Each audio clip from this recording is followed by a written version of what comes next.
আসসালামু আলাইকুম। আজকে কাউখালী আমরা এই মাদ্রাসা মদিনাতুল উলুম মাদ্রাসায় আমাদের হাজারে আমরা জানি ঐতিহ্যবাহী পরিবারের সন্তান যারা মিউনিসিপাল মেম্বারের পুত্র যারা সালাউদ্দিন ভাই সহ এই যে আমরা একটা প্যানেল এসেছি। এই শিক্ষার্থীদেরকে দেখলেন সুন্দর তেলাওয়াত এবং আজকে এই পার্বত্য জেলা চট্টগ্রামের এখানে যে একটা সুন্দর একটা প্রতিষ্ঠান, অনেক প্রবীণ এবং পুরনো একটা প্রতিষ্ঠান, এটি আমরা আজকে দেখতে পরিদর্শনে এবং দেখতে এসেছি। উপস্থিত মাদ্রাসা পরিচালক যারা মাওলানা তারিকুল ইসলাম সাহেব সহ যে হাফেজ সাহেব আছেন। তারপরে আজকে একটু দেখে যাওয়া এবং শিক্ষার্থীদের সাথে একটু কথা বলা এবং এর উদ্দেশ্য এবং পুরো প্রোগ্রামটি আজকে আমাদের বন্দোবস্ত হলো আমাদের সালাউদ্দিন ভাই।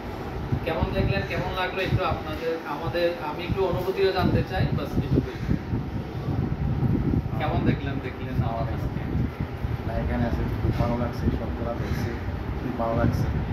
সেরকম মাশাআল্লাহ অনেক কোরআন তেলাওয়াত শুনছি, অনেক সুন্দর মাশাআল্লাহ, এটা খুব ভালো লাগছে। শুকরান, জাযাকাল্লাহ।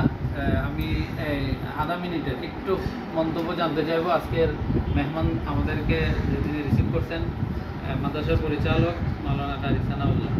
আলহামদুলিল্লাহ, আল্লাহ দরবারে শুকরিয়া আদায় করি যে আল্লাহ পাক সুবহানাহু ওয়া তাআলা আমাদের মাঝে আজকে মেহমানেরা অষ্টম মাদ্রাসায় কাউখালীর ঐতিহ্যবাহী দ্বীনি শিক্ষা প্রতিষ্ঠান মদিনাতুল উলুম আল ইসলামিয়া মাদ্রাসায় ওনারা যে ভিজিট করার জন্য এসেছেন, মাদ্রাসাকে দেখতে এসেছেন।